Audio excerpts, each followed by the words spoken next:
So, well, again, welcome tonight to Center Stage. We have the Wright family with us, missionaries from Africa, as you can see behind me. And they have a little intro video they like to play before they come up.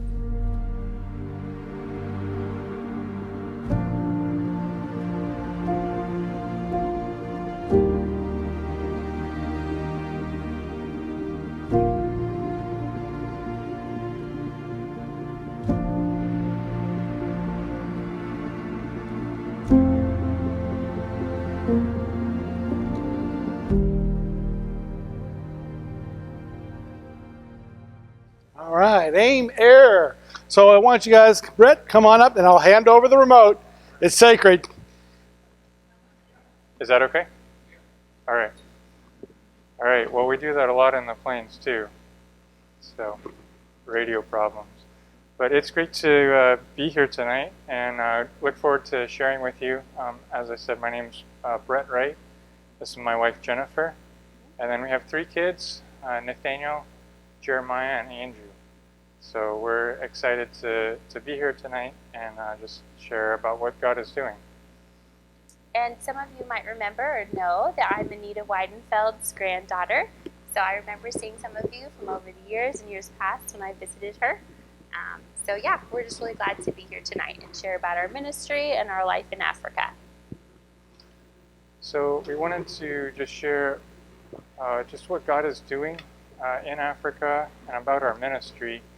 And so but I wanted to take a step back, why we live in Africa and what's the reason for going.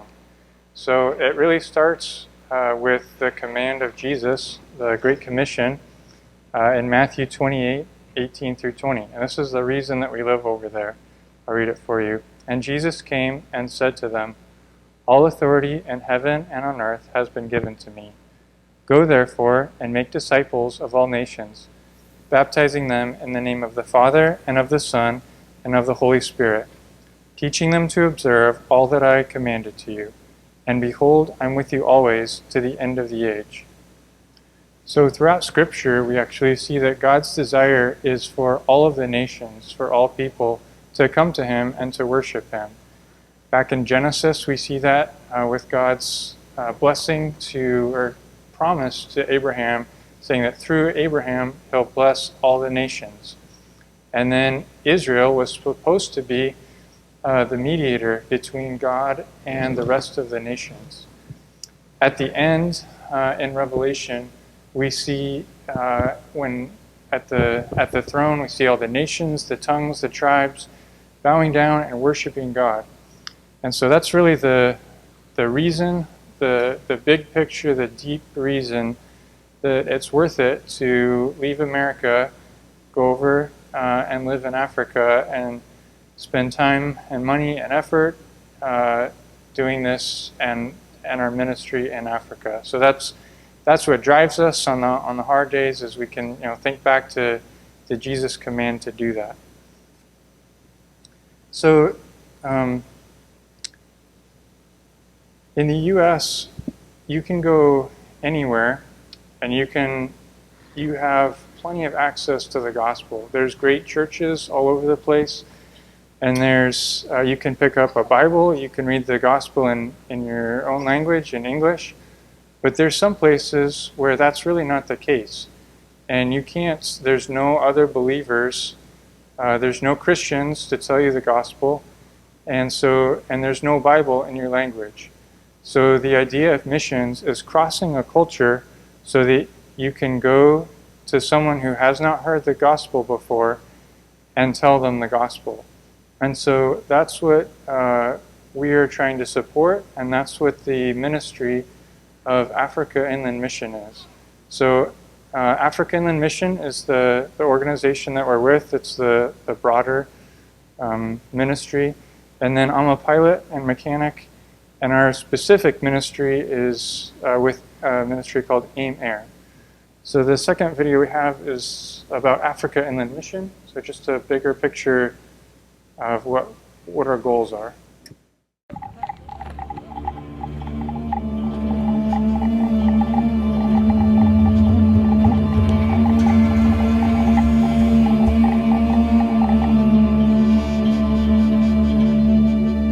This is Africa.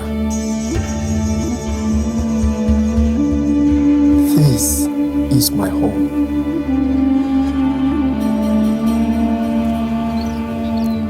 Africa is not merely a continent shrouded in mystery, defined by war or famine.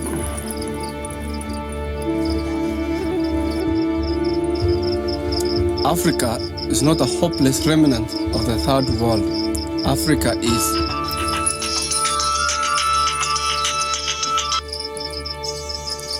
unexpected.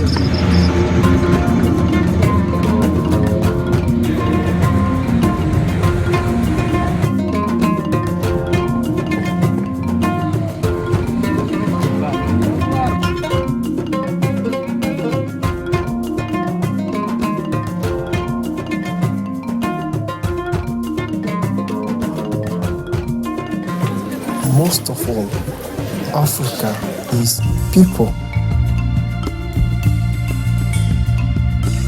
1 billion souls, thousands of unique ethnic groups and cultures, speaking 2,000 languages, spread across 57 African nations and around the globe. People, beautiful, colorful, hospitable, spiritual. Africa is also the church.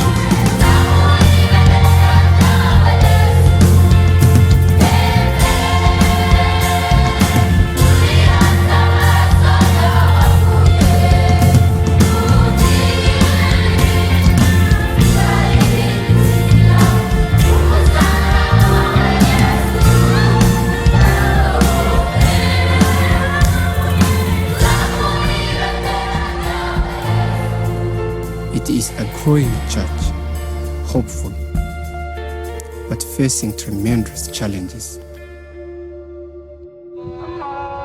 Today, over 900 African people groups are still unreached, with no viable witness to the transforming power of Jesus Christ. Hundreds of millions live behind political, geographical, and even religious barriers.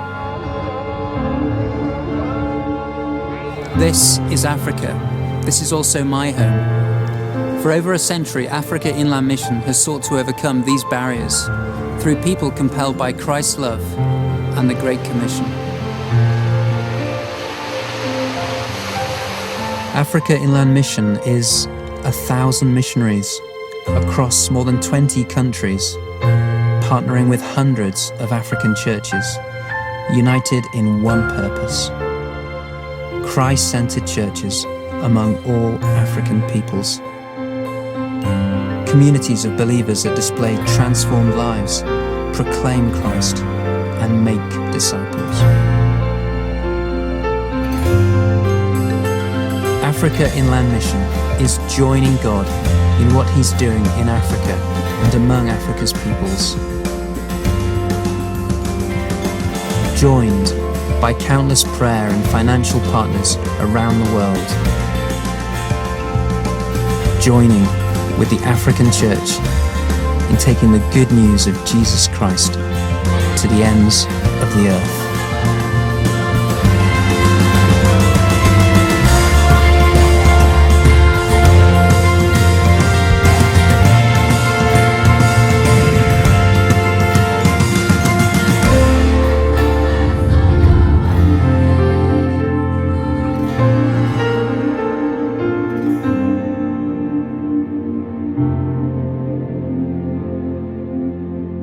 Okay.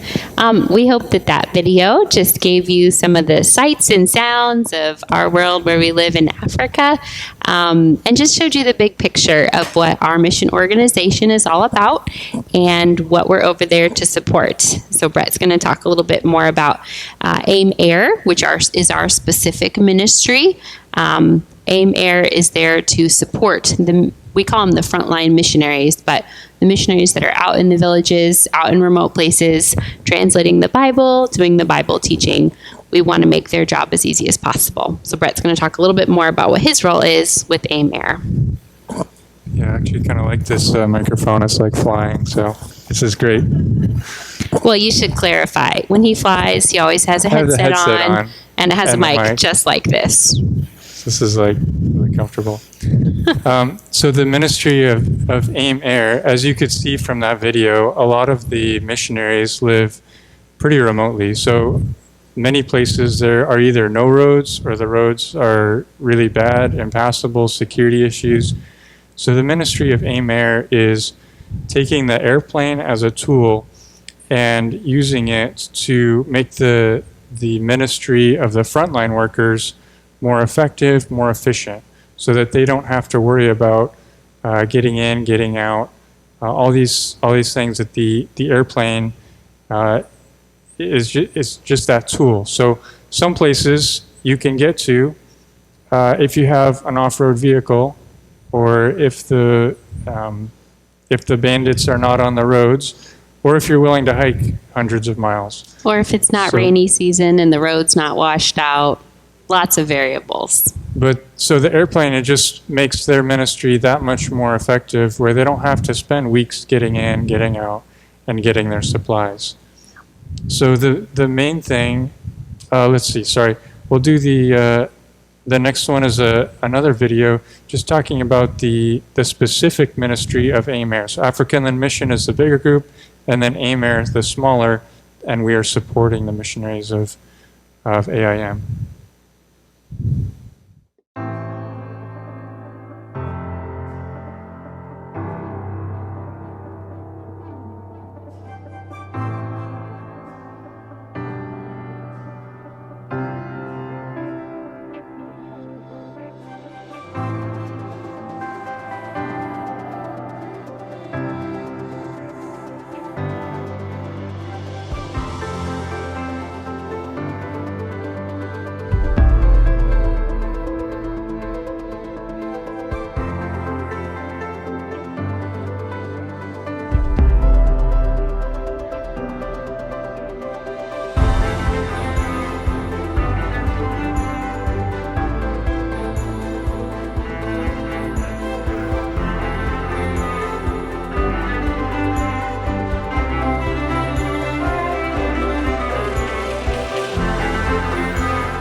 So AIM Air's focus can kind of be divided into three different things. The first is transportation.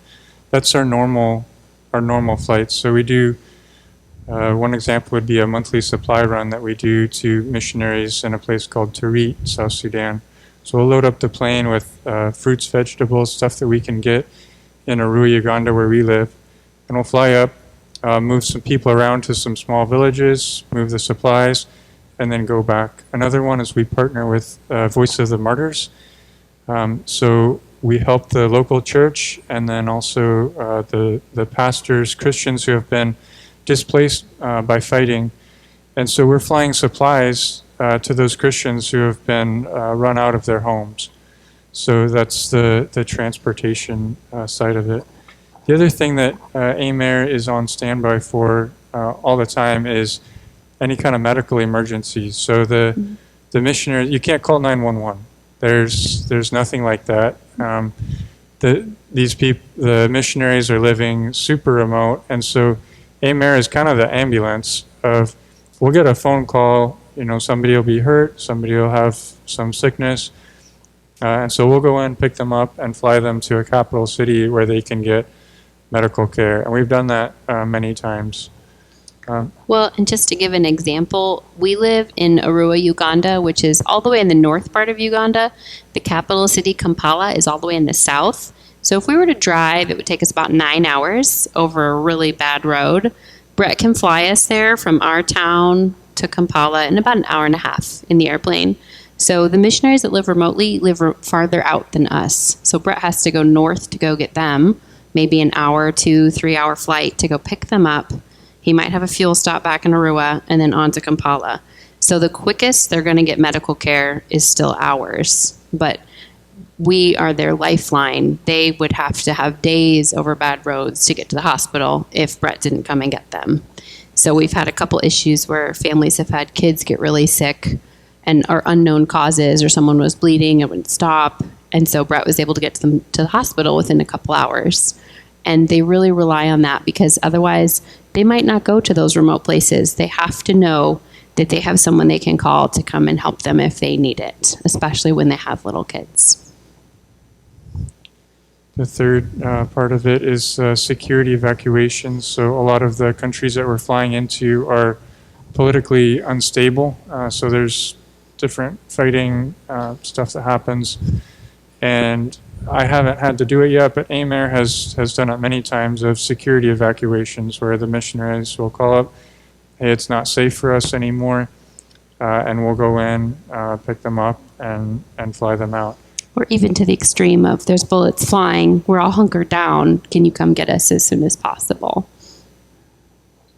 There was some of the missionaries that I stayed with in northern South Sudan. So I was up there, spent the night, was eating dinner with them, and they were talking about being hunkered down in that very room that we were sitting in, and a bullet came through the window. So there's definitely some areas where we don't have the stability that there is here in the U.S. So that's also part of the ministry of AIMAIR. And some of the fighting is just like tribal fighting. Someone gets upset at someone else and they just are fighting it out. And there's not really good infrastructure for dealing with that. It's not like you can just call the police to come and calm things down. They don't have that. So AIMAIR has 6 airplanes. We have 3 Cessna Caravans, so that's a 14-seater. And then we have 3 Cessna 206s, that's a 6-seater. So it just depends on what the load is, how many people, which airplane we take. And then the places that we fly to are Kenya, Uganda, Tanzania, South Sudan, Central African Republic, and Democratic Republic of Congo. And then, Jen, if you just want to start family. Right. So our family, a lot of what we talked about is like Brett's ministry with AIMAIR. And so I'm at home a lot with the kids, right? I'm homeschooling, I've got to manage things at home. But as much as possible, we try to be involved as well. So like if I know that Brett's coming through with a fuel stop, either with missionaries or supplies through Arua, like when he's out, a lot of times he's out for several days at a time. The boys and I'll go to the airstrip. Maybe I'll make some cookies or try and do something to encourage the missionaries. I'll go and drop it off. We'll go say hi. As much as we can. And a couple opportunities we've actually had to go out to some of these villages and small towns. And that's really been neat for the boys and I to be able to be involved and kind of help out, even though most of the ministry is Brett flying and moving people and supplies where they need to go. Also, our Arua base handles some of the supply buying. So a missionary that's out, sometimes they can only get like rice and beans where they're at. Like that is literally it. Maybe like potatoes. And so they are eating that every day if they don't get a supply run. So they might send a list and say, hey, can we get an order of some fresh fruits and veggies this month? Or, whatever they have out in the markets, can you send some our way? And so when Brett has a flight scheduled, then one of the wives, either myself or one of the other teammate wives, will go out to the market and try and get everything on their list. And then load it up, package it up, so it'll go on the airplane, so then Brett can then go and deliver it to them. So it's kind of like a team effort. We kind of all the pieces of the puzzle to get the people what they need, or maybe they need some medicine, so like I'll run to the pharmacy, or someone will go to the pharmacy to go get medicine that they need that we can send up on the flight with Brett. So yeah, we try and be as involved as we can and support Brett and just be involved on our team there in Arua. And we're really blessed that we have a really great team where we're at. We are a more remote location. AIM Air has their main base of operations down in Nairobi, Kenya, which is actually where we started out at the beginning of this last term, but then we got moved to this out base. But we're really thankful for our teammates and being able to work well together and to make this ministry happen. So, yeah. So just the reason that we're doing this is to support these missionaries that are planting the local church so they can focus on reaching people with the gospel. That's the main reason that we're doing this. The last video that we have is just kind of a snapshot of the last 3 years of our life of living in Africa, kind of our ministry, our home. So it's more of our, like what we've been doing the last 3 years.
We hope that gives you guys just a little picture of what our life is like in Africa. Just that little slideshow of our family and our life there. And some people ask us like why we're going back, or do you love living there, things like that. While we are starting to like the culture. I mean, we love the people. It's hard. I mean, we're going to be honest. It's hard living in Africa. It's not as easy as living in America. There's not as many conveniences. Just most everything is harder. Like there's always water issues, plumbing issues. Like, is the power on today? Is it going to be off? You know. But the reason why we do it, like what Brett was talking about in the beginning, we do it because we want to see all nations reached with the gospel. And so that is our why. That's why we're going back in January. We're going to be going back for another term, and we're excited about it. We're excited about our ministry and what we're able to do there. Yes, it will be hard. Yes, it will be challenging, but God gives us strength. He is faithful, and we're excited about going back. So we just hope that we gave you a little bit of a picture of what our life is like and what our ministry is there. So I think that we can open it up for some questions now. Hey, man, I got a cool mic now, too. All right. All right. Thank you, guys. That was awesome. Brett, I want my remote back. You got it. He wanted to get his hands on my remote. And you're a heavy breather. Back that off a little bit. Or maybe that's you. All right. So, we're going to open this up for some questions before we go tonight. But I'm going to begin because I wrote down some questions this morning that I've been thinking about. So, Brett, first with you. What is it like to fly over the landscape of Africa? And have you seen any UFOs? No UFOs. Africa it's different than I expected it. There's some amazing terrain in Africa. There's some mountains that are taller than we have in the lower 48, Mount Kenya. So that's pretty amazing. There's a lot fewer airports to go to, a lot fewer paved airports. Once you get up into South Sudan, it's flat for as far as you can see. There's the Nile River, but you're thinking about emergency options, and I mean, you're always thinking about that as a pilot. But there's a lot less infrastructure. The plane flies the same, the air is the same. So, but yeah, there's definitely less infrastructure. Once you land, it's you don't know what the condition of the runway is all the time, so you got to be careful with that. Sometimes the runway's muddy, and so then it's you're sitting there and you're mudding with this giant airplane. So that's interesting. Hoping you won't get stuck. Yeah, some other pilots have got stuck. I haven't got stuck yet. So exactly. Or when he went to land on an airstrip, which usually the missionaries will hire some local guys. They use these things called machetes to whack down the grass. So that's their version of the lawnmower. Well, this day that he was going in there, they decided they would just do a part of the airstrip and not the whole thing, because he doesn't need the whole thing, right? And the grass was real high. So that was exciting. The center of the runway was mowed, so when I did a low pass, it looked fine, and it's kind of hard to tell at 80 miles an hour how tall the grass is. But, so all was fine. It was fine, but he told them, next time, do the whole thing, please. They were telling me earlier today, there was a flight where his alarm went off, and this certain alarm in the aircraft said you had basically 1 minute, 30 seconds left of fuel.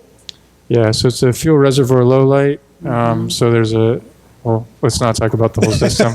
Anyways, it could be bad news. It turned out, by God's grace, it wasn't. It was just an indication there, but we do a lot of training. I've been training for years before going there, so we have our emergencies, we memorize our emergency procedures, and you just go through what you're supposed to do, and then it was all fun. Do you ever fly with the danger zone music in the background? All the time. All the time? Okay, just curious. All right, so why did you guys, what made you come to the decision to be missionaries? So I think for me, my parents supported missionaries with Mission Aviation Fellowship. That's how I first heard about it. But it was in Bible college. There was a missionary who was a church planner, and that's what, I mean, just what I shared with you about the Great Commission, and that it's still relevant, and it's still, it wasn't just for the original apostles, it's Right. for us today. And so I want my life to count towards that. And I realized that I didn't have the gifting as a pastor, as that wasn't where God was leading me. But there's hundreds of other opportunities. I told God the same thing. Yeah. Okay, what about you? Well, so yeah, when Brett and I, when we met when we were at church, and Brett made it very clear to me, hey, this is what I want to do with my life. I want to be a missionary pilot. This is the track I'm on. This is what I'm training for. I want to be a missionary and live overseas. So I knew that that was his heart and his passion. And so if we were ever going to be like in a serious relationship or get married, I kind of had to be on board with that. That was pretty much what it was for him, is that was what he was going to do. And so I had been on some missions trips and things. I'd went on one actually the summer before we got married, and I really felt that, you know what, I don't feel adequate, but maybe God can use me as a missionary as well. And so, yeah, it kind of, I didn't really feel like necessarily like calling like he did growing up, but yeah, I felt like, well, we'll see what God does with our life, you know? Yeah. So you guys met at church. We did. We did. That's a good place to pick up women. Did you use one of the lines like, "Hey, can we pray"? I don't think I did. No, okay. Yeah. But anyway, okay. All right. So, what is the hardest aspect of being on the mission field? Like it's maybe like the layers. It's not like one specific thing, maybe, but it's the layers of stress. Yeah, layers Lots of of little additional stress. So things. there's like a different culture. A different language. Different language. What we're doing, trying to make everything happen. I mean, maybe it's say like being away from family. That would be, you know, that's a big hardship. But Being away from the life we're used to. Coming back for this furlough, we both felt like we instantly were like, like we know what to do as Americans. We know how to behave. We know how to speak to each other. We know the cultural norms, what's polite, what's not. Do I shake your hand? Do I not shake your hand? When we arrived in Africa, we knew nothing. We didn't know if it was appropriate to shake a hand. Could I, as a female, shake a male's hand? Probably not. Do I look them in the eye? Do I not? There's so many little stressors throughout our day that it really kind of sometimes gets to us, and we have to figure out ways to like de-stress while we're there. But even for me, when we moved to Arua, it's a bit more remote. There's one, I mean, like, yeah, like the main grocery store in town is like the size of a gas station convenience store. So to go from here, where you can go to Costco, Walmart, all those places, to a little tiny store that may or may not have the ingredients you're looking for is kind of stressful as a mom when I'm cooking 3 meals a day for my kids and there's no convenience foods. And it's like, 3 meals a day? well, yeah. Wendy. 3! Well, so like in America, That's you for can little just have cereal and milk for breakfast, right? Well, unfortunately, the cereal in Africa tastes like sawdust, so that's not really an option. And when you can find it, it's super expensive. Like I couldn't even make peanut butter and jelly for my kids. So I was like, okay, I have to figure this out. So even like things like that can be stressful. It doesn't sound like much. No, those little things. And then you homeschool on top of it. Yes. Now, I've been watching my wife homeschool for 20 years now. About 20 years. So I know. Yep. Because maybe it's our kids, but she's wanting to pull her hair out for 20 years. Oh, yes. So I'm going to get you in trouble probably here. Okay. Would you rather be up in the air at 10,000 feet or homeschooling? in the air. Oh, he didn't even hesitate. All right, you're in trouble. He loves being a Thanks. pilot. Thanks. No problem. So that's the hardest. What's the greatest aspect of being on the mission field for you guys? I think it's the little glimpses that we see of how our ministry is helping. So there was a time that I was picking up pastors that were going to a conference, a training. So they were going out for basically a shorter seminary. So it was younger guys, and then the head pastor of the church comes out. He looks up in the plane, He goes, all right, guys, remember what you're doing and what you're going to come back to. And so just, seeing that moment of how, I'm using the airplane and we're getting them out to go do that. That was pretty cool. So it's like little glimpses of that. And then it was a miserable flight afterwards. So everybody was throwing up, and that was great. The realities of life hit. Right. What about you? Yeah, I think it's definitely sometimes we get so caught up in the little things that are stressful, that are hard, when we both take a step back and realize this is why we're here, this is what we're doing, this is how our ministry is helping. And honestly, when our frontline missionaries are the ones that are like living it really rough out in the bush, when they like tell us, wow, we were like down to the last thing in our pantry and we were so glad today was a supply day, or like that was so encouraging to us when the flight came and brought this, or like we were so relieved when we got the medevac for our son who we didn't know he had like liver failure, like these things that just mean so much to them. That's what's life-giving for us, and that's why we continue to do it and why we're there. Outstanding. Awesome. All right. Well, how do the kids handle the mission field? I would say they've handled it really well. I was going to say you can. They get 3 meals a day. Yeah.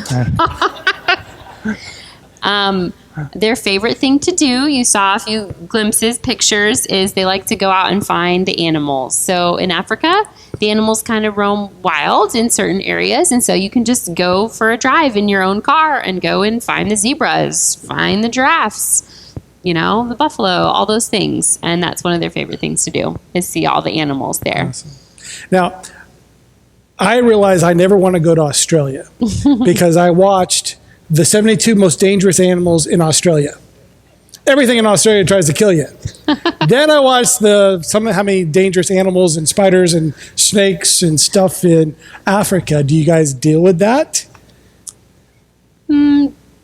Yeah, there's a little bit. It's not like every day we're fighting. We don't have a off lion in lions or our backyard. It's not like that. Yeah. We did have a monitor lizard in our backyard. We did. So that was kind of cool. Big old lizard like that. But We've Did you had eat a it? snake. oh yeah, of course. Yeah, he ate it. That's it. It's a bushman right there. In Nairobi, there were monkeys. So we've been heard that people can relate them to like raccoons. They're called trash monkeys. If you leave your trash out, they will go through it. They will eat. They will make a big mess. If you leave your door or your window open and they see fruit on your counter, they will come in and steal it and run away. So monkeys are cute, but they're a nuisance. We got the human version of that here. So, all right. We had a friend that was up in South Sudan, and he was in a tent that he was staying at, and then he hears this breathing. And he was by himself. By himself. Like, what is that? And he looks was a over, bit and of a freak out there's a moment. big old cobra that's in his tent. With him. Yeah. So then he had some of the local guys come in and kill it, Take care because of they're it. pros at it. Yeah, those are like 8 to 10 feet long. I don't know how long this They can one like was. stand it up like this. I watch a lot of TV. But can Oh, you yeah. imagine? You're by yourself and you hear breathing. Yeah, that'd be weird. Yeah. That would be weird. All right. Well, is there any questions from you guys? Brooklyn, I think that's you.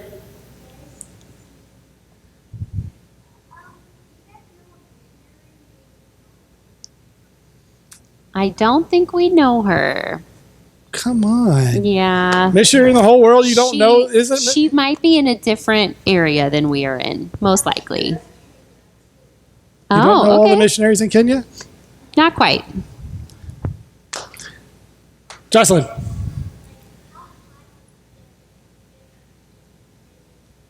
That's a good question. So my perception of Africa before I moved there was that most of it was hot, desert, dry. That was what I had in my head.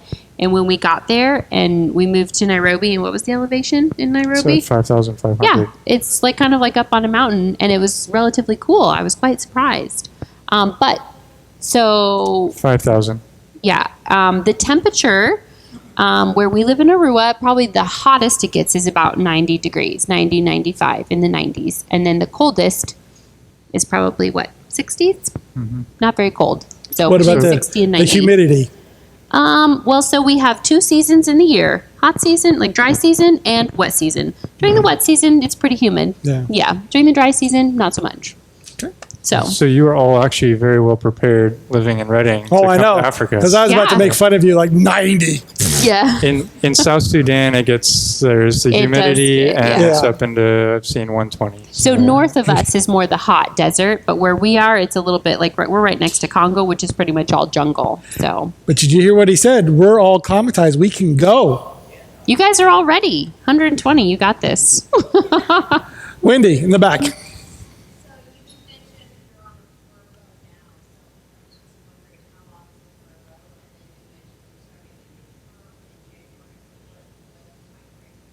So we just finished our first 3-year term. So you can do terms about 2 or 3 years. So we did a bit of a longer one. So when you do a longer term, you get a longer time home. So we actually got home at the beginning of summer, and then we're leaving to go back first week of January. So that's a good, 6-7 months home. They want you to report back to your churches. They want you to have time with family, and they also want you to take time to kind of rest and recharge. And so we've done that. We spent all summer traveling around the U.S., speaking to all of our churches. We've been doing like doctor's appointments. We've been getting our to-do list done. And then we are going back. This time we're hoping it'll be closer to a 2-year term, but between 2 and 3 years is what we'll do this next time. And actually long term, if you want to put it this way, we've signed up to be career missionaries. So with the idea that this is our goal in life. We want to be missionaries. We want to serve the people of Africa. So we don't have like we're only going 2 more years and then we're going to be done. If God allows it to happen, we will continue to do terms over and over again and serve because we feel like we're really needed there. And it's really just important to us that we're part of that ministry. So we'll always come home for our several months at a time for our breaks, for our furloughs, but then we always plan to go back for our terms. So, yeah. Gary.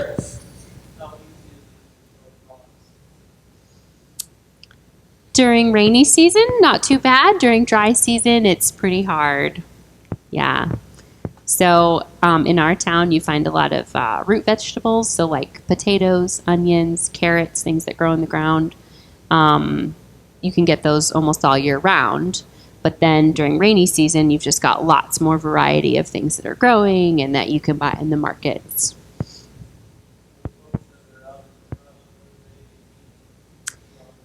Rice and beans, yeah. And they might, like, even local people, they might stock up on stuff if they're in a place where they can't get, like, fresh fruits and veggies. So, yeah. Honestly, Africans are very simple people. They don't think anything of eating the same exact thing every day. That is just super normal to them. It doesn't, I say this, I don't think it bothers them because that's what they've always known. Americans, we have, like, on our plate, we'll have, like, 4 different things. They'll have like 1 or 2, and that's a normal meal for them. And they might have it, that same thing, 3 meals a day. And that's just kind of what their culture is. So.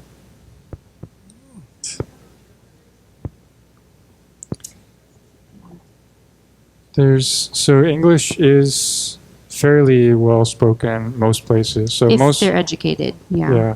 A lot of the places we can get by in English.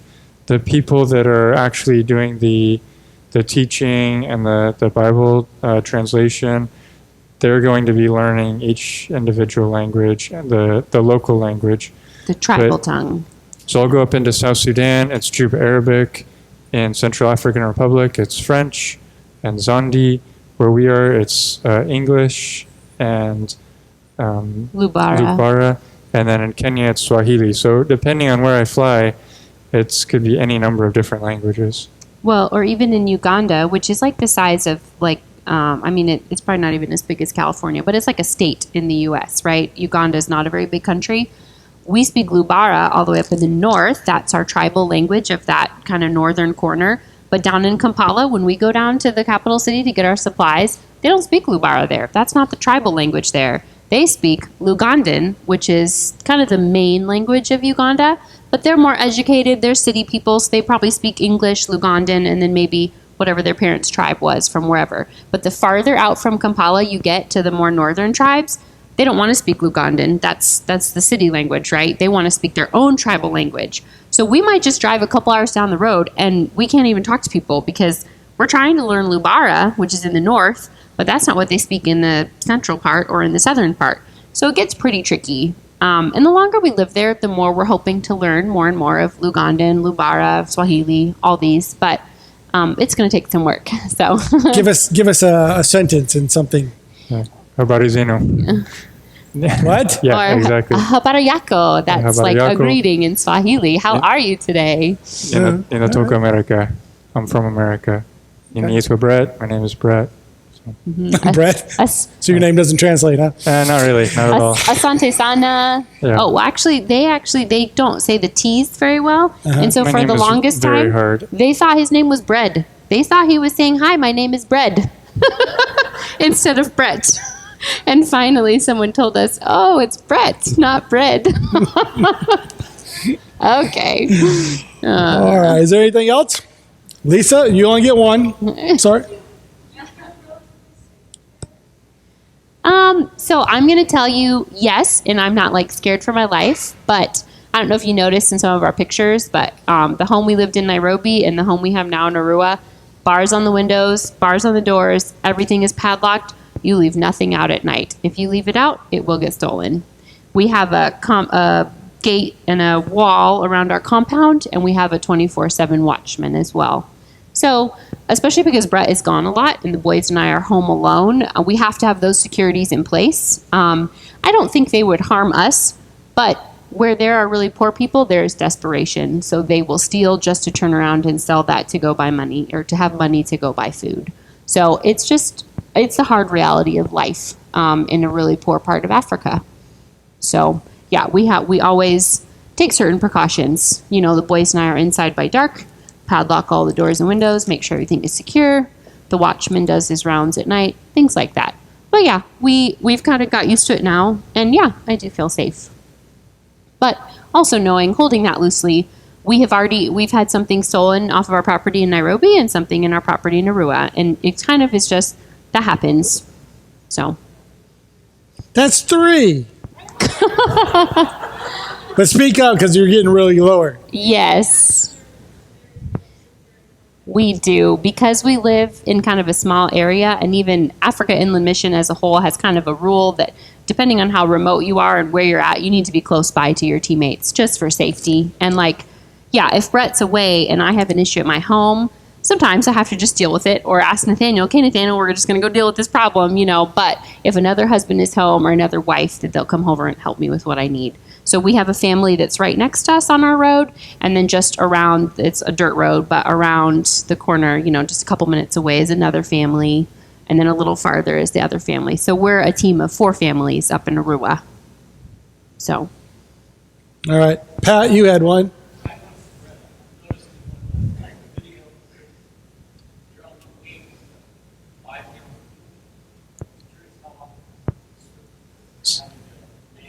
The one on the 206.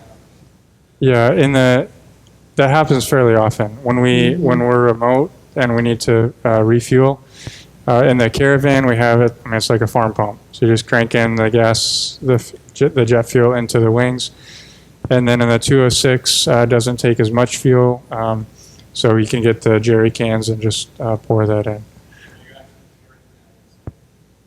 No, so that can be either flown up ahead of time, so it's staged. So we have fuel drums at certain fuel drums runways. cached in different locations. Yeah. Or in Tarit, you can actually get a truck from Juba.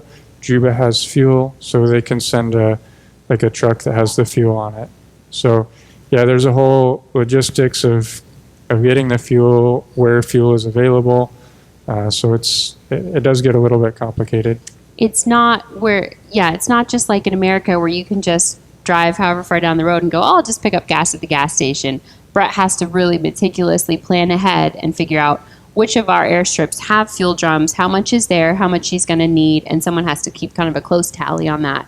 And so we can refill it as needed, yeah. Okay, Garrett?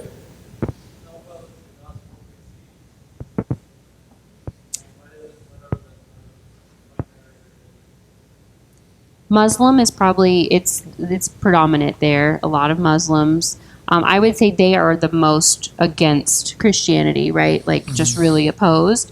The local people, especially once you get to know them, they're happy that we're there. And the people are pretty friendly for the most part. And so I would say A lot of them do receive it well, but if they're a Muslim, it's totally like, nope, we don't believe that. That's totally against what we believe. Yeah, so I don't know, what else did you add? There's quite a few of the local like tribal or just like I'm blanking on the word, but it's where you believe in the spirits. So there is Things like witch doctors and right, yeah. So there is quite a bit of that as well. So that's there's also the gospel going forth and going into that setting is challenging, but it's a process there. People's hearts are the same there as they are here. God is He's working and changing. God is preparing some, and so but it takes the work of preaching and teaching and so yeah, that's what the missionaries are doing. So, and I think because of like the witch doctors and the spirits that they believe in, they really have to be careful that they just don't add God with that. Like, oh, we believe in this and that. They really have to be careful how they teach and showing, no, there's only one true God. You have to put away these other things. So sometimes there's lots of confusion surrounding that. Okay. Jackie, did you have one?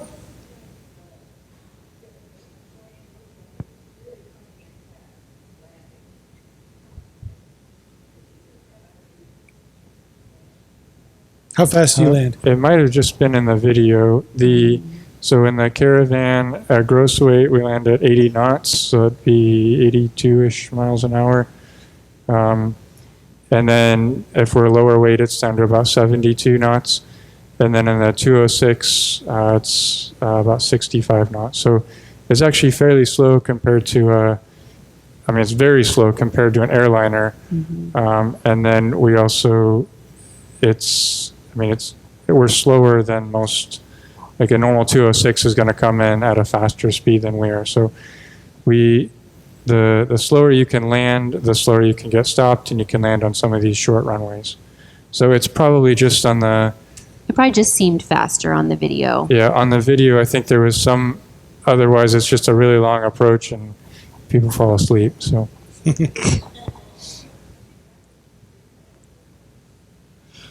Sometimes it feels fast because, it's a short runway and... There's not much room there. Yeah, we got to be like right on our target, right on our speed coming in there, so...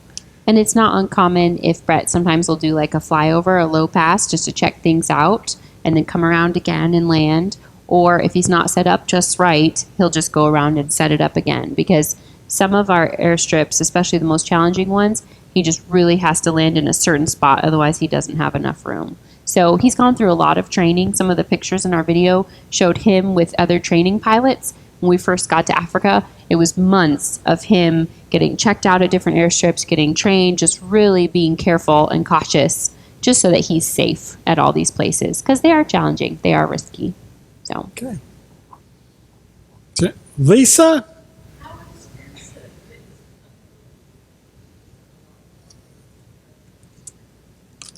The fuel is a little bit more expensive. Because a lot of it's imported. Right. Yeah. Oh, yes. Yeah, more than California. So. Because don't tell Newsom that. Like in Uganda, we don't have a big source of fuel in Uganda, so it's getting trucked in from somewhere. So you've got to pay the price and then get it brought, and then especially when we need it taken remotely, then we have to pay to get it taken there. So it can get very expensive.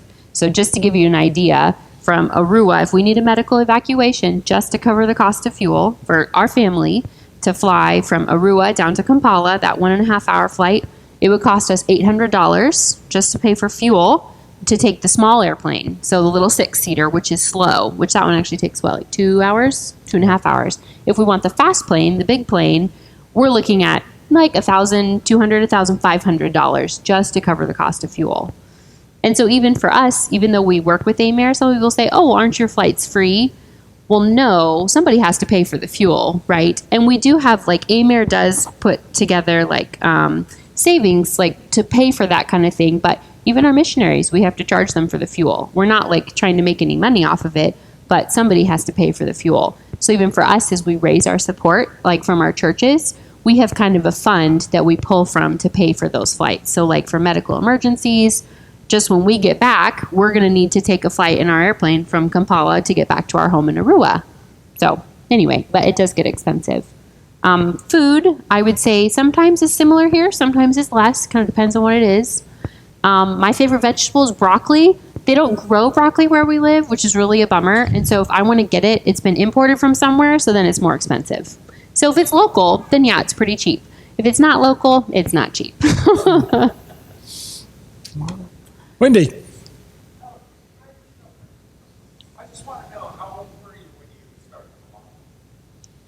My first flight was I was 16 when I was 16 when I soloed. So yeah, it's been a long road, but that's 2,500. How old are you? 35. Wow, he's old. Yeah, in order for us to qualify to go with AIM-Air, he had to have a minimum of 2 years of Bible school, aircraft mechanic, all his A&P certificate. So he had to be an aircraft mechanic, have a certificate, and have so many hours of actual experience. He had to have all of his flight ratings, instrument rating, private pilot, commercial pilot, all of that. And then he had to have so many hours in order for him to even have his foot in the door to even be considered. And so it was a long process. It took us probably 10 years from when we got married. Yeah. Or a little bit, yeah, not quite. But anyway, but the Lord was faithful. We persevered, and it was pretty exciting the day we set foot in Africa. So yeah, becoming a missionary is not an easy thing. Me and Winnie, we were endorsed to the North American Mission Board of the Southern Baptist Convention, and it's a long process. It is to get endorsed. So. And paying for flight hours is not cheap. So we were really blessed. Brett's dad and some other people helped pay for some of his flight training. We saved up, we paid for it, but it was really expensive. So Brett had to work sometimes while we were paying for flight lessons just to kind of, so we didn't have to go into debt and things like that. So. What? Wendy.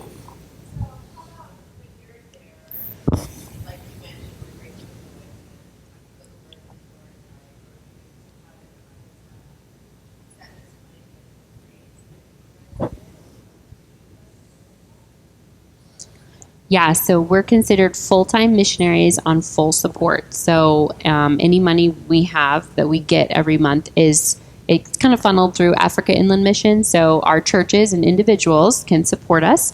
They send in money for us every month, and then our organization receives it, and then they send it on to us. And so then they divvy it up, right? They pay for our health insurance. We have housing costs. They retirement fees, things like that. They put aside money for this furlough, this home assignments, we can pay for our plane tickets. But then we get our monthly salary, which is an amount that we need to live off of every month. And so before we went 3 years ago, we had to present at churches and ask if they would consider supporting us in our ministry and all of that. And so currently we are fully supported, thankfully. We thank the Lord for that. But it's actually kind of staggering how much money it takes for us to be able to live over there. You might think, oh, Africa is kind of cheap to live there. Well, but then we're talking about these fuel costs, housing costs, insurance. International insurance is really expensive for our family because we have to be able to get medical care over there if we need it. Plane tickets, it's about $1,000 for each of our plane tickets. So at a minimum, we're paying $5,000 anytime we come back here or go back there. So our organization has it all planned out. They've done this for many years, so we're really thankful for that. But so we are fully supported by churches and individuals every month. Yep. I bet you the pay is so good that by the time you guys retire, you're going to be millionaires, right? Not quite. No. You don't get rich in ministry? No. Oh, not so much, yeah. But that's not why we're here. That's not why we're doing it. That's not why we do it. Wendy.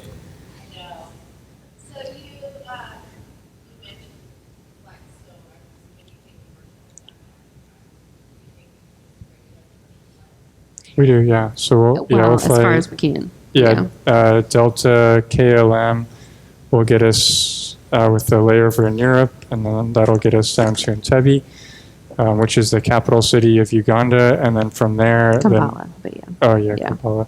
So then we'll take an AIM-Air flight from there up to Arua. Yeah, so there are no commercial flights to where we live. So we get as close as we can, and then from there we either would drive or AIM Air would fly us. Like one of the other pilots on our team would come and get us.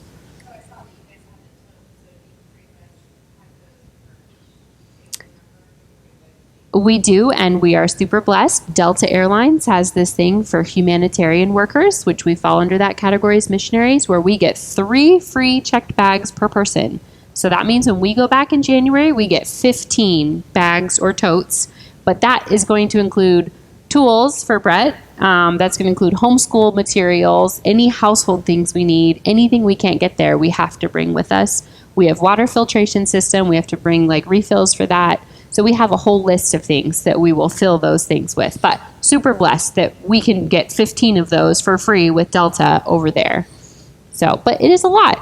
I bet the boys are hoping that the luggage that gets lost is the homeschool supplies. Yeah, he's shaking his head back there. Yeah. They might also be hoping that we've put in a few, so birthdays and Christmas. You can't just go to the mall and go shopping for that. So we really have to plan ahead. So one of their favorite things is Lego sets, right? They love Legos.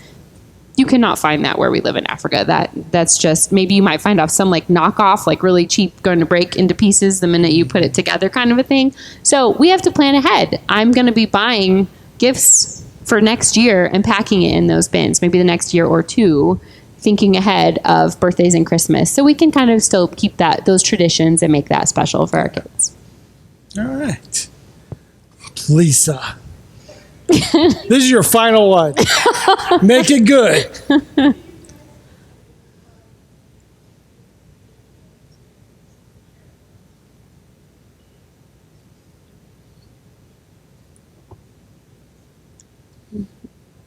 Yes, yeah, we do. So we get to, we're not considered frontline, but a normal part of being a Christian, sharing the gospel, as we go. So, but I think do I understand that you're asking when he flies to these places, is he able to go?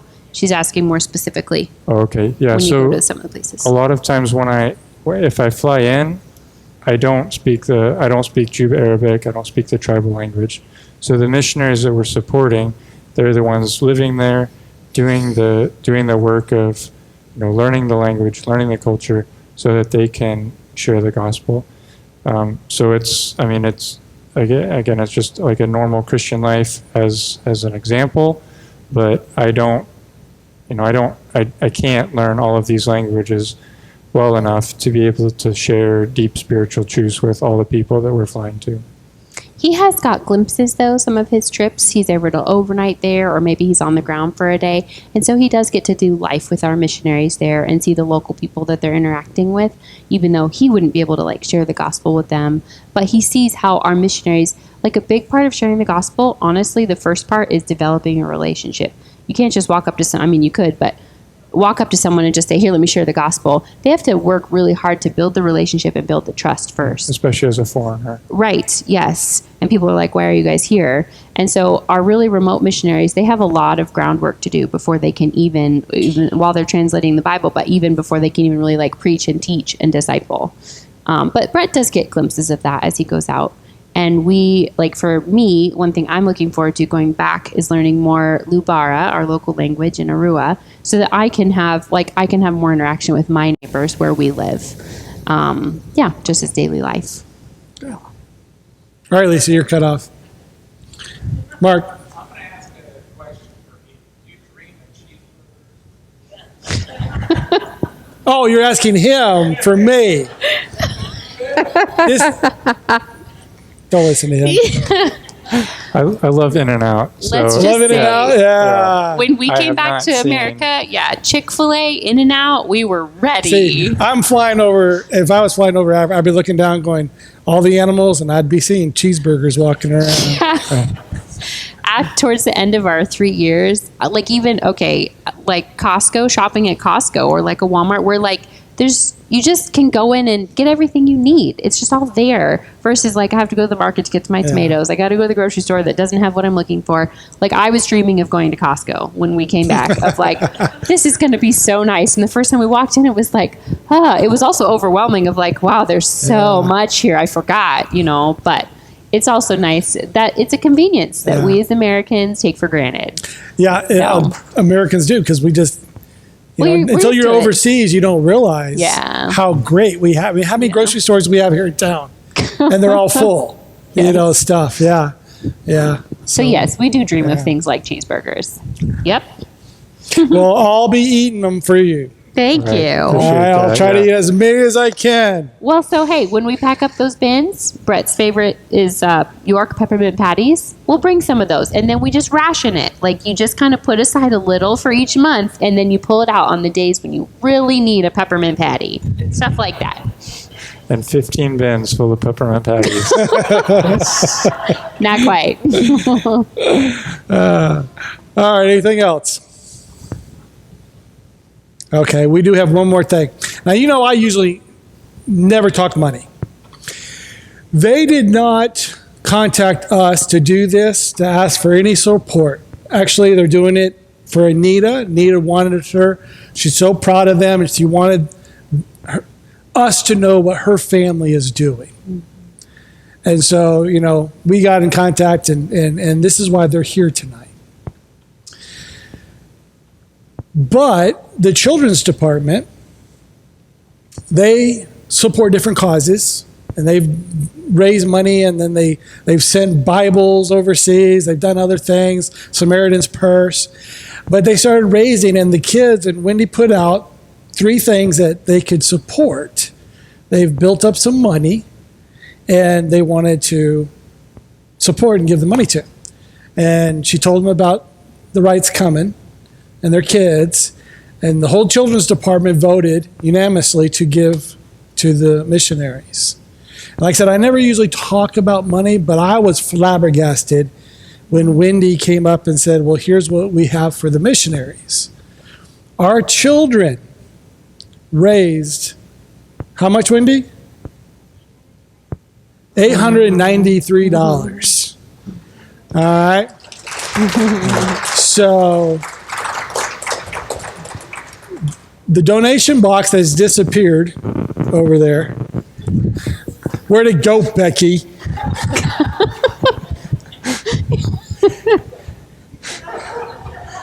Becky's running some sort of scam on our coffee shop. What we're going to do is whatever was put in there and whatever you may want to put in there right now, we're just going to give to them on top of the children's fund. And just, what we can do. They do have a table over there of stuff that you can look at, what they're doing. They do have a clipboard over there. You can sign up and get a newsletter from them. And definitely we can be praying for them. All right? Well, thank you guys. That's really kind. We didn't expect that. I know. Thank you. I know. That's why I kept it secret. So, That was very generous. Thank you. but I was shocked. I was like, what is our children's department doing raising that kind of money?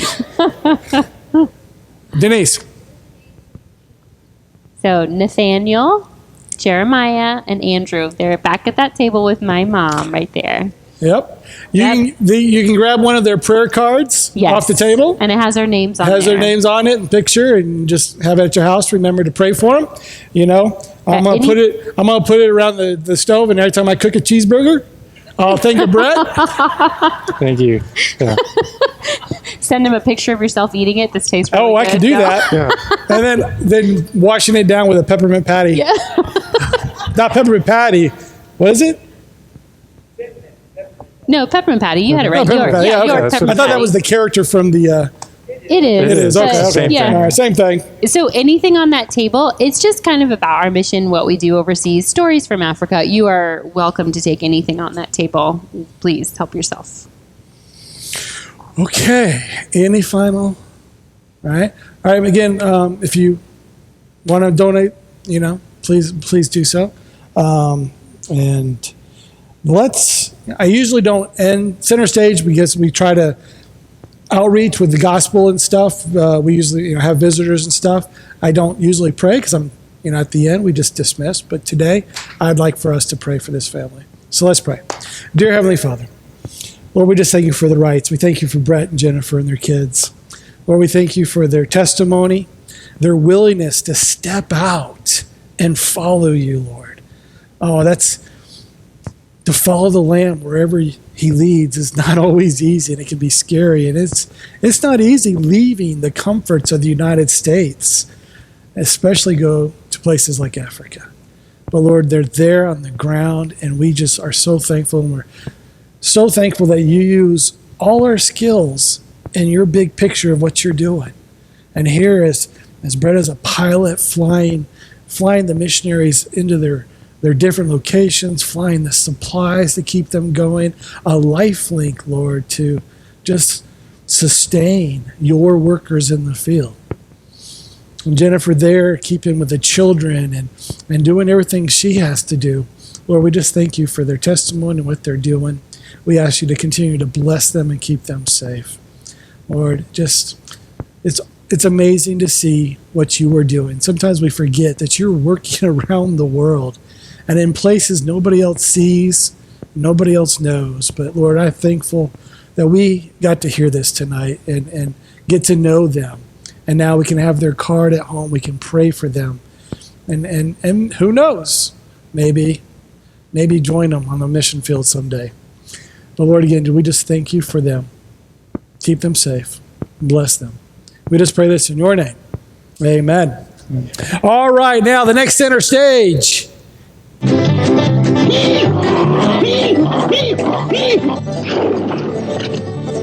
Yeah. Nice. So it's called a Backwoods Christmas, Friday, December 16th, 7 p.m. Doors open at 6:45. We're going to have a fun time that night. Invite somebody that needs to hear the gospel and the true meaning of Christmas as we have a good hee-haw time. All right? All right. Thank you guys for coming. Stay as long as you want. Have a good night.